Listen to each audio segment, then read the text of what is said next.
मेरा ये मानना है कि बीजेपी एक गुंडों की पार्टी है, अनपढ़ गुंडों की पार्टी है। वो सिर्फ गुंडागर्दी करते हैं और पेट्रनेज देते हैं गुंडों को। आज तक वो रकम नहीं बनी, मैं साफ तौर पे कहना चाहता हूं, आज तक वो रकम नहीं बनी और वो शख्स पैदा नहीं हुआ जो राघव चड्ढा को आम आदमी पार्टी को या अरविंद केजरीवाल को खरीद। नमस्कार दोस्तों, सिर्फ 10 दिन पहले ईडी की रेड और फिर पार्टी के अंदर सन्नाटा और फिर अचानक से 7 सांसद गायब। और उसके बाद जो हुआ ना, उसने सिर्फ एक पार्टी नहीं, पूरे सिस्टम पर सवाल खड़ा कर दिया है। जी हाँ, क्या ये सिर्फ राजनीति है या फिर मैनेजमेंट ऑफ डेमोक्रेसी? जी हाँ, आज की कहानी एक ऐसे नेता की है जिसने I am the right man in the wrong party ये कह दिया और फिर पूरा खेल बदल गया। जी हाँ, जिस चीज़ की किसी को उम्मीद नहीं थी वो हो गया बीते कल के दिन। जी हाँ, राघव चड्ढा आम आदमी पार्टी के बहुत ही बेस्ट चेहरा हैं। जी हाँ, आम आदमी पार्टी के कह सकते हैं कि पोस्टर बॉय हैं। अचानक पार्टी छोड़ करके बीजेपी ज्वाइन कर लेते हैं और अकेले नहीं, अपने साथ में 6 और सांसद ले जाते हैं। और अब यहाँ समझिएगा असली गेम। जी हाँ, आम आदमी पार्टी के पास कुल 10 एमपी थे, 2/3 मतलब कि 7 सांसद एग्जिट, और पार्टी का गिरना, धराशायी होना काफ़ी हद तक अब तय है। जी हाँ, और ठीक उतने ही लोग पार्टी छोड़ देते हैं आज। जी हाँ, सीट भी बच गई और पार्टी भी बदल गई। जी हाँ, ये सिर्फ पार्टी बदलना नहीं था, ये कानून के अंदर रह करके खेला गया सबसे बड़ा राजनीतिक शॉट है, मास्टर स्ट्रोक। अब सबसे बड़ा सवाल है, जी हाँ, ये कैसे पॉसिबल है? एक्चुअली 1985 में राजीव गांधी ने एक एंटी डिफेक्शन लॉ तैयार किया था। यहाँ पहला इसका रूल ये था कि 1/3 लोग मिलकर के पार्टी छोड़ सकते थे।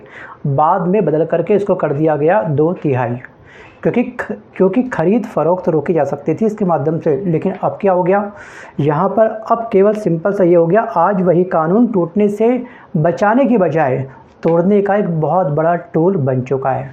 जी हाँ, कानून बना था लोकतंत्र बचाने के लिए, आज वही कानून लोकतंत्र को मैनेज करने का काम कर रहा है। जी हाँ, अब पीछे चलते हैं थोड़ा सा कुछ।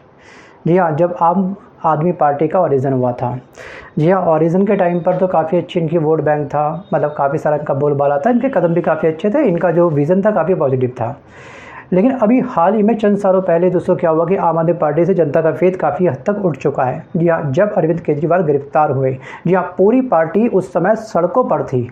और आपको याद होगा कि एक दौर ऐसा भी था जिस समय आम आदमी पार्टी के तमाम नेता, उप मुख्यमंत्री से लेकर के स्वास्थ्य मंत्री, छोटे बड़े तमाम नेता जेल के अंदर थे।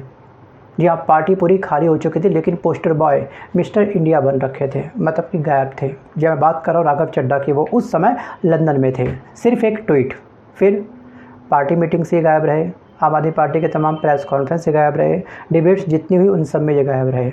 जी हाँ, इंटरव्यू से गायब रहे। सोचिए, राघव चड्ढा की पर्सनल पीआर लेकिन चालू थी संसद के अंदर, सस्ती चाय, पब्लिक इशू। मैं मानता हूँ कि वो मुद्दे काफ़ी अच्छे थे, उसका इम्पैक्ट पड़ा है, बिल्कुल पड़ा है, इससे हम लोग दरकिनार नहीं कर सकते, इसको हम डिनाई नहीं कर सकते हैं। तो सोचिए कि एक तरफ जब पार्टी लड़ रही थी, जी हाँ, कोर्ट के अंदर जद्दोजहद कर रही थी, तब वो पब्लिक के दिलों में अपनी बेस्ट इमेज बिल्ड कर रहे थे। या अब असली सवाल ये है, क्या आम आदमी पार्टी का डाउनफॉल स्टार्ट हो चुका है? या इतनी बड़ी संख्या में सांसदों का स्विच होना, दूसरी पार्टी को ज्वाइन करना, एक सबसे बड़ा सवाल खड़ा करता है। ध्यान रखिएगा, ये वही पार्टी है जिसने 2015 में 70 में से 67 सीटें जीत करके, विधानसभा सीट जीत करके एक इतिहास रचा था। 2020 में इनको 70 में से 67 सीटें मिली थी और 25 में पार्टी धराशायी हो गई, सत्ता इनकी खत्म हो गई, सीएम खुद चुनाव हार गए, या टॉप लीडर जेल गए। तो यहाँ पार्टी के फेथ पर ना सवाल उठने स्टार्ट हो गए।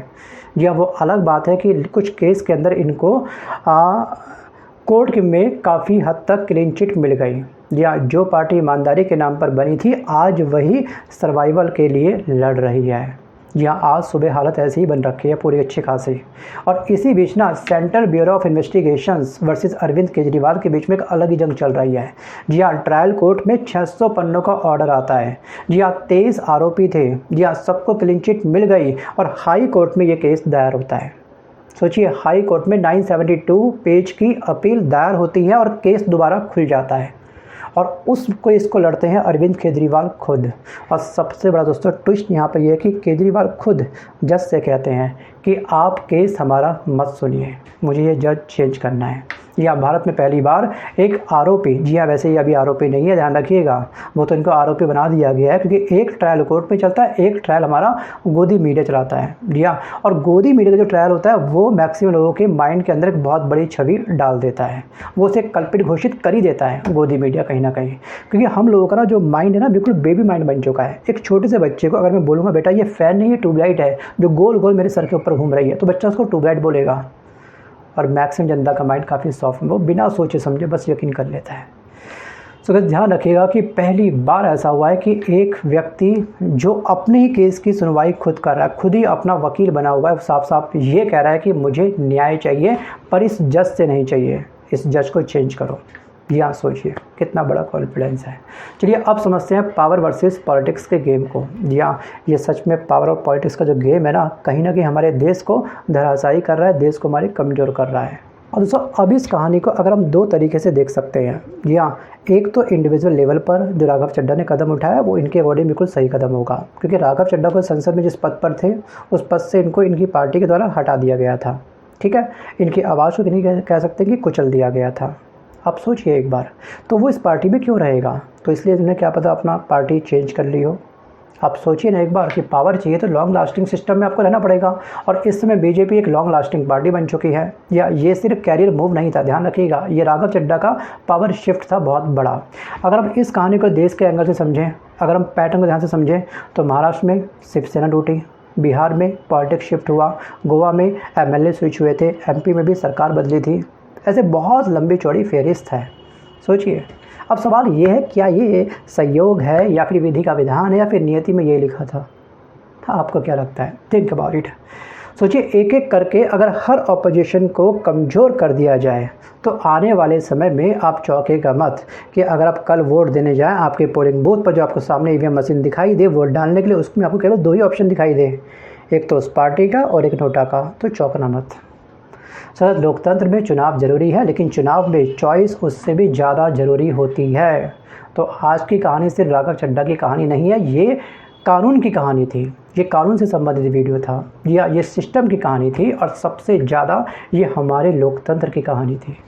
अब फैसला आपका है, या ये स्मार्ट पॉलिटिक्स है या भारत देश के लिए एक खतरनाक ट्रेंड बनता जा चुका है।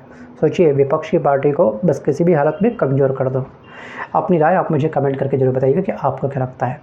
तो आज के इस वीडियो में बस कर इतना ही, मिलता है जल्द एक नए वीडियो के साथ, तब तक के लिए धन्यवाद।